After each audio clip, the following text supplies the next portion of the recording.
শিক্ষার্থী বন্ধুরা, আরআর ফাউন্ডেশনের পক্ষ থেকে আমি রাসেল আহমেদ আপনাদের সবাইকে স্বাগত জানাচ্ছি আজকের টিউটোরিয়ালে। গত পর্বে আমরা একটি সেকশন দেখেছিলাম, আজকে আমরা আরেকটি সেকশন দেখব। এই সেকশনটির মধ্যে কিছু কাজ রয়েছে, যেমন এই সেকশনটি হচ্ছে ফুল উইড এবং এটা আমাদের কন্টেইনারের মধ্যে রয়েছে এই সেকশনটির কন্টেন্ট, যেটা আমরা এর আগে ফুল উইড ব্যাকগ্রাউন্ড নিয়েছিলাম ঠিক সেই রকমই। তো এখানে নতুন যে জিনিসটি রয়েছে সেটি হচ্ছে যে টাইটেলের মধ্যে এখানে ডাবল কালার এবং এখানে একটি সেকশন রয়েছে যে অ্যাকর্ডিয়ন, অর্থাৎ আমরা যদি এখানে ক্লিক করি তাহলে এইটা এক্সপান্ড হবে, এটা ক্লোজ হয়ে যাবে। বুটস্ট্র্যাপ দিয়ে খুব সহজে এটা করা যেতে পারে। তো চলুন আমরা কাজ শুরু করি। তো প্রথমে আমরা যেভাবে মার্কআপ করব সেই মার্কআপটি আমরা এখানে লিখব, অর্থাৎ সচরাচর আমরা যেভাবে করি সেকশন প্যাডিং। এখানে আমরা একটা ডিপ নিব ব্যাকগ্রাউন্ডের জন্য। তো আপনারা একটা কাজ করতে পারেন, একটা নতুন, আমরা এর আগে ডিপ নিয়ে ব্যাকগ্রাউন্ড করেছিলাম, এখন আমরা আরেকটা ভাবে করব। সেটা হচ্ছে আমরা এখানে যেটা করতে পারি যে সেকশন BG1। তো এখানে আমরা সেকশন BG1 নামে একটা ডিপ নিলাম, যেটার বিফোর আফটার করে আমরা এখানে ব্যাকগ্রাউন্ডটা দিব। তো তাহলে আমরা এখন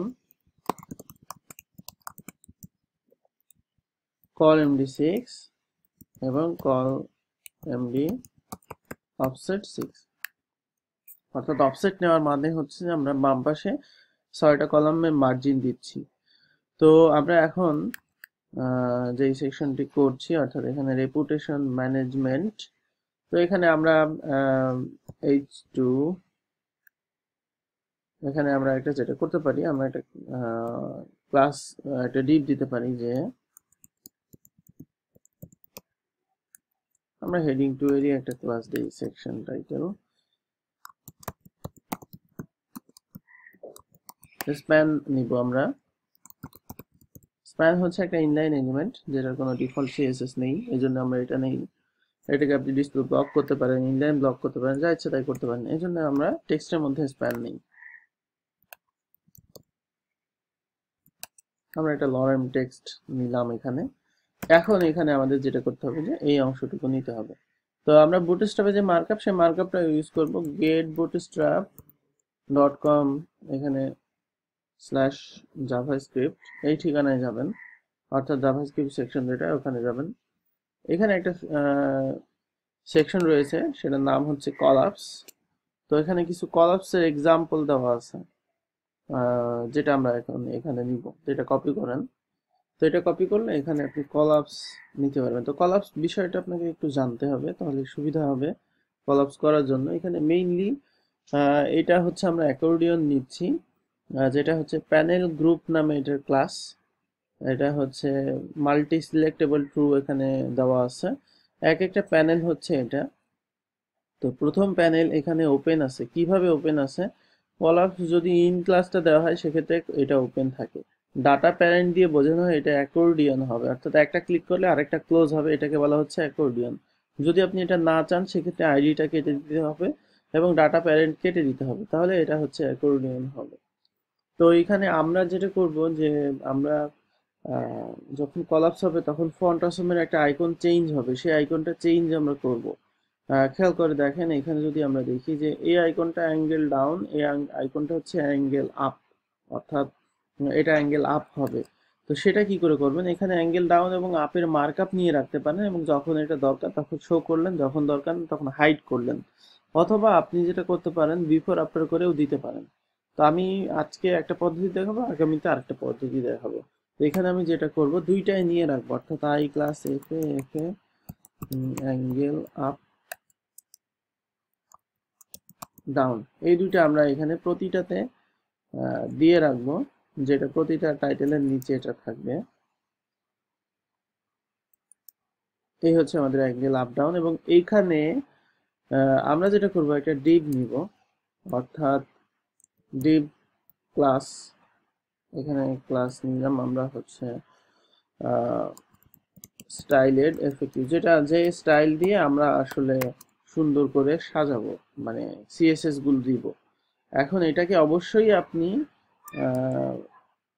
মার্কআপটা ঠিক করে দেবেন। এটা ঠিক করে না দিলে অনেক সময় আমাদের রং হবে। তো মার্কআপটা ঠিক করার জন্য আমরা একদমই মিশিয়ে নিলাম। এখন এক এক করে আমরা এখানে ঠিক করবো, যদিও একটু সময় লাগবে। কিন্তু সময় লাগলেও এটাকে ঠিক করে দিলে পরবর্তীতে আপনার অনেক হ্যাসেল থেকে আপনি মুক্তি পাবেন। যেমন আমরা এখানে প্যানেল ডিফল্ট এর মধ্যে প্যানেল হেডিং এর মধ্যে H4, এটা এটার মধ্যে A। তো আমি এখন এগুলো সবগুলো ঠিক করে নিচ্ছি। তো এগুলা ঠিক করে নিতে হবে, তা না হলে সমস্যায় পড়বেন।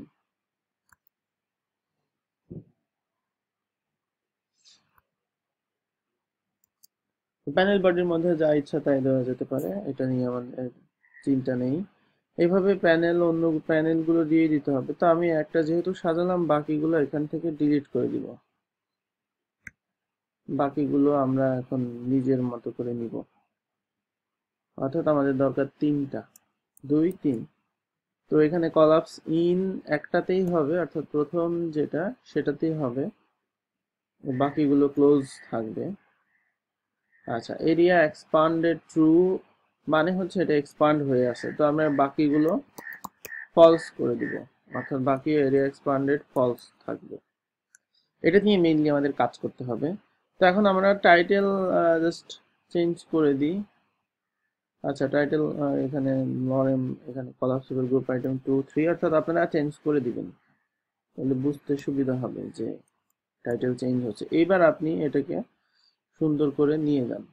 যদি এই অংশটুকু করতে আমাদের একটু সময়ের প্রয়োজন হলো, তারপরে ওইটা আমি সময় ব্যয় করে আপনাদের করে দেখালাম, কারণ অনেকে ওইভাবে মার্কআপ রাখবেন। তো মার্কআপ ওইভাবে থাকলে আসলে অনেক ভুল হবে কাজের। এবং এখানে যেটা করবেন, স্টাইলের এফিকিউ শেষ হয়েছে কোথায়, ঠিক এখানে একটু কমেন্ট করে দিবেন। HTML কমেন্ট লিখতে খুব অসুবিধা হওয়ার কথা না, এখানে দিয়ে দিবেন যে ইন্ট স্টাইলের এফএকিউ।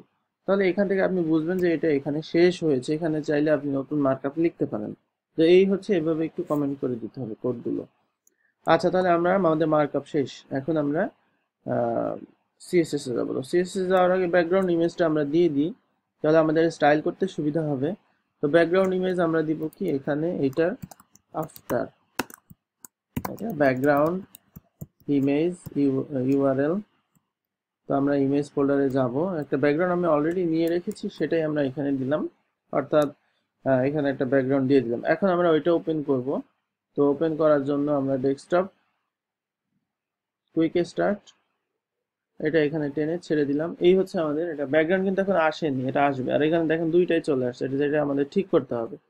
এখানে কাজ হচ্ছে কিনা একটু দেখবেন। আচ্ছা, কাজ হচ্ছে না, কারণ আছে। কারণ এখানে আমি আইডি গুলো চেঞ্জ করিনি, অর্থাৎ এই যে প্যানেল যেটা আইডি, এটা হচ্ছে আমাদের আরেকটা প্যানেল, এটা হচ্ছে হেডিং 2। তো হেডিং 2 তে কলাপস 2টা এখানে হবে, অর্থাৎ কলাপস 1 এর জায়গায় 2, এবং এখানে কলাপস 2, এখানে হেডিং 2। ঠিক একইভাবে এখানে হেডিং 3 এবং কলাপস 3, অর্থাৎ যে কলাপসটা যার সাথে ওপেন হবে সেটা আমাদের ঠিক করে দিতে হবে। ওকে, এখন আমরা দেখি যে ঠিকঠাক ওপেন হচ্ছে কিনা, অর্থাৎ এটা ওপেন করলে এটাই ওপেন হচ্ছে কিনা। খেয়াল করেন, এখন আমাদের সবটা ঠিকঠাক আছে। আচ্ছা, তাহলে আমরা এখন স্টাইলে চলে যাই। বুটস্ট্র্যাপের এইটা ডিফল্টকে কিভাবে আমরা স্টাইল করবো সেটা আমাদের দেখার বিষয় আছে। তো প্রথমত আমরা যেটা করব যে সেকশন BG1 পজিশন রিলেটিভ, যেটা আমাদের দরকার। এরপরে আমরা যেটা করব সেকশন BG1 আফটার, যেটা নিয়ে আমরা কাজ করছি। এটা background size cover, background position centre, যেটা আমাদের লাগেই সবসময়, ব্যাকগ্রাউন্ড কালার DDD। এরপরে হচ্ছে হাইট 100%, অর্থাৎ সেকশনের হাইটের সাথে এটা মিলে যাবে। উইড আমরা এখানে দিব 45%। কন্টেন্ট এটা আমাদের, এটা হচ্ছে আমাদের content. Position absolute, left 0, top 0। তাহলে আমাদের ব্যাকগ্রাউন্ডটা এখানে চলে আসবে। তো আপনি যদি মনে করেন এটা একটু বাড়াবেন, অর্থাৎ 47%, সেক্ষেত্রে এটা রাখতে পারেন। এরপরে আসি নেক্সট যেই অংশটুকু সেইটুকু। আচ্ছা, তো আমাদের এটার কালার হবে, তো আমরা এখানে কালারটা নেই, তো এখানে কালারটা নেওয়ার জন্য আমরা সেকশন টাইটেল যে ডিপ নিয়েছিলাম, তো সেকশন টাইটেলের ফন্ট ওয়েট 700, আচ্ছা আমার বোধহয় 700 ফন্ট নেই, আচ্ছা অসুবিধা নেই। Text transform upper case, font size 40 pixel, আর একটু কমিয়ে দিলাম। আচ্ছা এটা ফন্ট রেট হলে ওটা ঠিক হয়ে যাবে। আচ্ছা তা এখন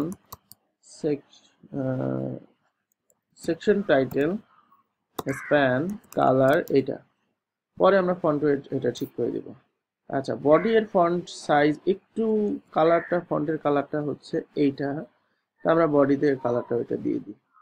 তো তার আগে এখানে কালার দিয়ে রাখি, এটার কালার আবার 330, এটা ঠিক আছে। বডি কালার এটা, font size 17 pixel, line height, আচ্ছা 17 এত হবে না আসলে, 15 দিন। Line height 1.7। ওকে, নেক্সট হচ্ছে আমাদের কলাপসিবল আইটেমের যে স্টাইলটা, এটা একটু খেয়াল করে দেখবেন। এইটার একটা বর্ডার আছে, টোটালটার বর্ডার, ভেতরের বর্ডার নাই কিন্তু টোটালটার বর্ডার জাস্ট। তো টোটালটার বর্ডার অ্যাকচুয়ালি দেওয়াই আছে, সেটার জাস্ট আমাদের কিছু কাজ আছে, কিছু কাজের মধ্যে রয়েছে, যেমন এইটার বর্ডার কিন্তু আমরা কেটে দিব, অর্থাৎ এটার প্যানেল ডিফল্ট, এটা ব্যাকগ্রাউন্ড আমরা কেটে দিব। তো আমরা যে একটা ক্লাস নিয়েছিলাম স্টাইলের এফএকিউ, এটা আমরা কি ব্যবহার করব, বর্ডার নান, অর্থাৎ আমাদের এই বর্ডারটা এখন দরকার নেই। আচ্ছা তারপরে আসি যে এখানে আর কোনো কিছুর বর্ডার আছে কিনা। এখানে খেয়াল করুন এটার একটা বর্ডার আছে, এই বর্ডারটা কিন্তু আমাদের লাগবে, এই বর্ডারটা আমাদের প্রয়োজন। আচ্ছা তো হেডিং 1 এর বর্ডার আমরা কেটে দিলাম, এখানে বর্ডার রেডিয়াসটাও, বর্ডার রেডিয়াস 0, বর্ডার রেডিয়াস কেটে দিলাম। আচ্ছা হেডিং 4, আচ্ছা হেডিং 1 এর ব্যাকগ্রাউন্ড কেটে দিব, ব্যাকগ্রাউন্ড নান, অর্থাৎ এখানে আমরা হেডিং 4 এর যে ব্যাকগ্রাউন্ড, সেই ব্যাকগ্রাউন্ডটা আমরা এখানে কেটে দিলাম। ওকে, এখন আমাদের আরো কিছু কাজ আছে, সেই কাজগুলোর মধ্যে রয়েছে যে এখানে কলাপসের যে ডিপটা, এর মধ্যে রয়েছে প্যানেল বডি, প্যানেল বডির হচ্ছে বর্ডার থাকে, বর্ডার টপ কালার এভাবে দেওয়া আছে। তো প্যানেল বডির আমরা বর্ডারটা কেটে দিব, তো সেই জন্য আমরা স্টাইলেড এফএকিউ, তারপরে প্যানেল, এরপরে হচ্ছে প্যানেল, একটু নেস্টেড করে লিখতে হবে, প্যানেল কলাপস, তারপরে প্যানেল বডি, এটার বর্ডার নাম, অর্থাৎ এই বর্ডারটা আমাদের দরকার নাই, এই বর্ডারটাও আমরা কেটে দিলাম। আচ্ছা তাহলে মোটামুটি আমাদের হয়েছে। এখন আচ্ছা বর্ডার রেডিয়াসটা এখনো পাচ্ছে, বর্ডার রেডিয়াসটা আমি কেটে দিই, দেখি কোথায় আসলে বর্ডার রেডিয়াসটা কল করা হয়েছে। মেবি প্যানেল, হ্যাঁ এই যে এখানে বর্ডার রেডিয়াস আছে, আমরা এটা কেটে দিই।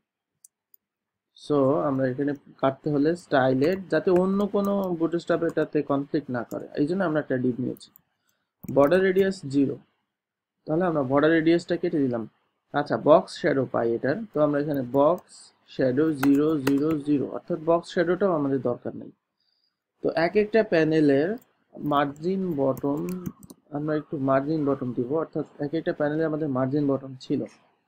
আচ্ছা এখন আসি, দেখেন এই লিঙ্কটার ব্যাপ্তি হচ্ছে এইটুকু, কিন্তু আমরা যদি এখানে ক্লিক করে কোনো কাজ হবে না, সেই জন্য আমরা কি করতে পারি, বাই ডিফল্ট এখানে হেডিং এর প্যাডিং দেওয়া আছে, যেটা আমাদের দরকার নাই। তো এখানে আমরা প্যাডিং করব হচ্ছে 0, অর্থাৎ এখানে আমাদের প্যাডিং দরকার নাই। এখন আমরা কি করব, এই এটার প্যাডিং দিব।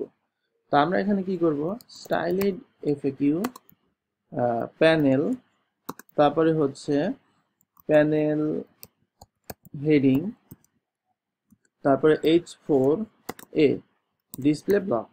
এবার আমরা দিব প্যাডিং 4 পিক্সেল বা 5 পিক্সেল বা যতটুকু দরকার, 15 পিক্সেল এখানে আমরা প্যাডিং দিয়ে দিলাম। তাহলে এখন এখানে ক্লিক করলেও কাজ হবে, খেয়াল করেন এখানে ক্লিক করলেও কিন্তু কাজ হচ্ছে। আচ্ছা এই যে ব্যাকগ্রাউন্ড বাড়ছে কমছে এটা কিন্তু করা যাবে না, এটা কি করতে হবে আমি আপনাদের বলে দিচ্ছি। আচ্ছা তার আগে আমাদের এই যে অ্যারোটার ফয়সালা করা উচিত। তো আমরা প্যানেল হেডিং এ আমরা দিয়েছি, এখানে খেয়াল করেন প্যানেল হেডিং এ, এটা ডিসপ্লে ব্লক করেছে, এটার পজিশন আমরা এখন করব রিলেটিভ। এখন এর মধ্যকার যে আই ক্লাস এফ এ, অর্থাৎ আই ক্লাস এফ এ, এটার পজিশন হবে অ্যাবসোলিউট রাইট 0 টপ 0, অথবা আপনি ফ্লোট রাইট করতে পারেন। ফ্লোট রাইট করলেও অসুবিধা হবে না, কারণ আমাদের এখানে ফ্লোট রাইট করি আমি শুধুমাত্র, এটা কেটে দিই। আর ফন্ট সাইজটা একটু বাড়িয়ে দিই, ফন্ট সাইজ 150%, অর্থাৎ একটু একটু বাড়িয়ে দিলাম। আচ্ছা, ফ্লোট রাইট করলাম বলে এটা, ফন্ট সাইজ বাড়ালাম বলে এটা মার্জিন টপ বা লাইন হাইট কমিয়ে দিতে পারেন। লাইন হাইট 20 পিক্সেল বা 15 পিক্সেল, মানে লাইন হাইট কমিয়ে দিলাম যাতে এটা মাঝখানেই থাকে। এখন আমাদের একটা হারাতে হবে, একটা শো করাতে হবে, তাহলে আমাদের কাজ শেষ। এখানে খেয়াল করেন কোনটা আমি এখন ধরবো। বুটস্ট্র্যাপের ধরার মতো আলাদা কোনো ক্লাস নেই, তো এখানে একটা জিনিস চেঞ্জ হয়, এরিয়া এক্সপ্যান্ডেড ট্রু মানে এটা ওপেন হয়ে আছে। এখন দেখেন এটা যদি ক্লোজ করি, ঠিক এখানে এরিয়া এক্সপ্যান্ডেড এখন ফলস হয়ে গিয়েছে, সো আমাকে এইটা ধরতে হবে। তাহলে আমরা এখন এখানে কি করতে পারি, যে নর্মালি আমরা আইকনগুলোকে হারাইয়ে দিই, অর্থাৎ যে আইকনটা নিলাম এটা ডিসপ্লে নান করে দিলাম। এখন আমরা শুধুমাত্র আইকনকে শো করাবো ট্রু ফলসের মাধ্যমে। সেটা হচ্ছে আমরা এখানে, আচ্ছা, আমরা আইকন না হারিয়ে দিয়ে আরেকটা পদ্ধতি ব্যবহার করতে পারি। আমরা যখন হারানোর দরকার তখন হারিয়ে দিলে এটা কাজ হবে। আচ্ছা, আমি এখানে ডিসপ্লে না নিয়ে রাখি, আমি ওইভাবে করি। আচ্ছা, আমি এখানে এইটা নিয়ে নিলাম, নিয়ে এখন যেটা করব, area ARIA EXPANDED expanded equal true. Area expanded true I class F এ, এবং এটার একটা ক্লাস যেটা দরকার। ট্রু মানে তো ওপেন, ওপেন হলে আমাদের দরকার হচ্ছে এফ এ অ্যাঙ্গেল আপটা, এই ডাউনটা এখানে ভিজিবল হোক। তাহলে এখানে দিয়ে দিলাম এফ এ অ্যাঙ্গেল ডাউন, এটা ডিসপ্লে ব্লক, অর্থাৎ তখন আমাদের এইটা দরকার। তো তারপরে আমাদের এখন দরকার, খেয়াল করেন নিচে কিন্তু নাই, নিচে আসি, নিচে নাই। নিচে আনার জন্য এখন আমাদের দরকার যে ট্রু এর জায়গাতে ফলস, ফলস হলে এফ এ অ্যাঙ্গেল আপ, এইটার ডিসপ্লে ব্লক। সেক্ষেত্রে আমাদের এটা এখন খুব সুন্দর করে হয়ে গেছে। আচ্ছা, এই যে এখানে আন্ডারলাইন আসছে এটা অন্য ব্যাপার। তো তাহলে আশা করি বুঝতে পেরেছেন যে কিভাবে করলাম। না বুঝতে পারলে টিউটোরিয়ালটা আবার দেখেন, দেখলে বুঝতে পারবেন। আচ্ছা, এখন আসি, দুইটাই যদি ক্লোজ করে দিই, এটাই দেখেন এরকম হয়ে যাচ্ছে। এই যে ব্যাকগ্রাউন্ডটা এরকম করা যাবে না। তার আগে আমরা একটু প্যাডিং দেই, যে সেকশন প্যাডিং এর প্যাডিংটা দেই। সেকশন প্যাডিং 50 পিক্সেল 0, একটু প্যাডিং দিয়ে দিলাম। আচ্ছা, তো এটা কি করব কি করে, যে দুইটাই যখন ক্লোজ করছি, এটা ক্লোজ করছি, এটা ব্যাকগ্রাউন্ডে ওঠানামা করছে, সেজন্য আমাদের এখানে মিনিমাম হাইট দিতে হবে। তো মিনিমাম হাইট কত দিব, এইভাবে এক্সপান্ড করে নেন আপনি আপনার সর্বোচ্চ যে সাইজ, সেই সাইজ অনুযায়ী এক্সপান্ড করে নেন। করে নিয়ে এখানে style and FAQ minimum height 300 pixel. এবার যতটুকু আপনার বেশি দরকার হয়, যেমন ধরেন 500 পিক্সেল হলে বেশি হয়ে যাচ্ছে, কতটুকু বেশি হচ্ছে সেটুকু এবার কমিয়ে দেন, জাস্ট এখানে কমিয়ে দেন, একটু একটু হালকা রাখেন। এখানে দেখা যাচ্ছে 450 রাখলে আমাদের আহ, ঠিকঠাক থাকছে। এখন আমি যদি এটা ছোটও করি, এটা খেয়াল করেন এটা উপরে চলে যাচ্ছে, অর্থাৎ এটার মিনিমাম হাইট আমি দিয়ে দিয়েছি। তো এটা মিনিমাম হাইটটা কতটুকু দেবেন, যতটুকু আপনার দরকার বাড়াবেন, বাড়ানোর পরে তারপরে মিনিমাম হাইট দেবেন। আচ্ছা, স্লাইডের এফএকিউ এর আমার কিন্তু মার্জিন টপ দরকার, মার্জিন টপ 20 পিক্সেল, মানে এই যে উপর থেকে। তো মার্জিন টপে যখনই দিলাম তখন কিন্তু আমার মিনিমাম হাইটটা ওই পরিমাণ বেড়ে যাবে, অর্থাৎ আমাদের তখন আবার মিনিমাম হাইট দরকার একটু বেশি হবে। তো এখন আমাদের এইটা ঠিক আছে এবং সুন্দর করে রিয়াক্ট করছে, এবং আমাদের স্টাইলের যে এফএকিউ, অর্থাৎ এফএকিউ কে কিভাবে এভাবে স্টাইল করতে পারি, এখানে প্লাস মাইনাস যা ইচ্ছা আপনি এখন দিতে পারবেন। তো আজকে একটা পদ্ধতি দেখালাম, আগামীতে আরেকটা পদ্ধতি দেখাবো। তো আশা করি বুঝতে পেরেছেন। আর যে কোনো সমস্যাই আপনার আমাদের গ্রুপে পোস্ট দেন। আর শুধুমাত্র গ্রুপে পোস্ট দিলেই হবে না, কারণ আমরা 400 স্টুডেন্টকে একসাথে একজন হেল্প করতে পারবো না, আপনার নিজেরা নিজেদের হেল্প করতে হবে। নিজেরা নিজেদের হেল্প করলে তখন দেখবেন যে কমিউনিটিটা আরো স্ট্রং হবে, আপনার প্রয়োজনে আপনি আরেকজনকে সাহায্য পাচ্ছেন আরেকজনের কাছ থেকে। তো আশা করি বুঝতে পেরেছেন আমি কি বলতে চাচ্ছি। তো সবাইকে ধন্যবাদ আজকে টিউটোরিয়ালটি বা ক্লাসটি দেখার জন্য। আল্লাহ হাফিজ।